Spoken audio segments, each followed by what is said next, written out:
So if there are these 6 or 16 or 60 million businesses and we're all kind of hyper-connected, on a more fundamental level, do you think consumption is making us happy? Consumption? What do you mean consumption by making us happy?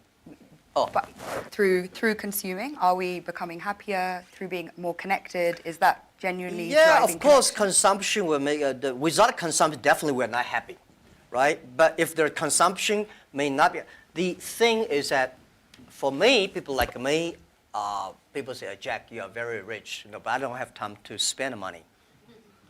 And I know this money does not belong to me. When I have 1 million, 2 million, it's my money. But when you have 20 million, problem comes, you think the US dollar is going to devalue or English pound and the stock market is going to problem. When you're over $1 billion, that is the responsibility because the society trusts you can manage the money better. If you think that is your money, you'll get into trouble. This is what I always believe. That's the, how can a person have a, 20 or $2 billion? No matter how hard you work, you should not get to 2 billion or 20 billion. The money people put on you is the trust and credit you have. So you should spend money better than government. You should spend money better than the other people. Spend money on the right places. So consumptions, yes. And I can service industry. Let me tell you one thing. The AI robots is going to kill a lot of jobs. Because in the future, machine. But there will be, we have to create modern service industry. Service industry is going to have. Service is got a lot about consumptions. So doing the consumptions, service industry has huge hope. But you have to do uniquely. I think from that slightly philosophical point, we can turn to the floor for questions. So if you, if you could please introduce yourself, say where you're from, please keep your questions succinct so we can take as many as possible and relevant for the whole group. Great, so would you like to go first? Hi, my name is Parv. I'm a global shaper from Chicago. And you just talked about philanthropy, and I'm curious if you could talk about how you see your role is changing in the giving space, particularly given the fractured world we live in. Yeah, I think philanthropy, it's not about helping others. It's about helping yourself. I had a huge debate with my colleagues. Several years ago, there was a big earthquake in China. And there was a big earthquake in Japan. So we donated I forgot the exact, like $20,000 to Japan, $10, $15 to China. And people say, why we donate that little? Because we are, we have a lot of money. And my point is, no matter how much money you donate, 2 million, 20 million, that money compared to that is tiny. You cannot change a lot of things there.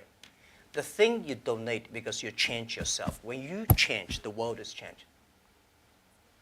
You have to change yourself, right? And the next thing is that philanthropy is about action. It's about involvement. It's not about giving money. It's about wake up people's consciousness. So I think to me, I grow up, and my globalization is grow up in this place. Year 2001, when I was nominated as a young global leader, I had no idea what is Davos, where is it, and what is about a young global leader. But I came here, I learned, I listened about these corporate global citizenship and globalization and all things. I grow up. I understand. This is, to me, it's like a philanthropy. And this has changed to me. As I told Schwab, that every time I come to Davos, I want to spend time with young people. Because I benefit from young global leader, early days. When I listened to Bill Gates, Bill Clinton, and George Soros, these guys, at that time we don't have that many people. Very poor facilities. Well, very cold. I worked like 30 minutes driving in a bus coming here and watching. But Now, I think still have, but this is good. You know, this is the tuition we pay for a grown up. And now, to me, I think spending time with you benefit me, and also I want to tell you my true experience. It's a philanthropy. Does not necessarily mean money. So, by charity, you cannot change the world. But if you have a philanthropy heart, you can do a lot of things. So I find this one, unfortunately, a lot of people have a business heart here, making money, but do things like a philanthropy.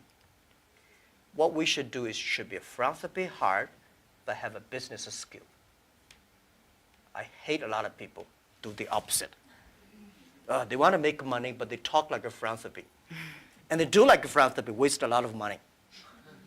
So this is what I mean, and it's, if you want your team to continue to work with you all your life, you have to plant the seed of care the world, care others.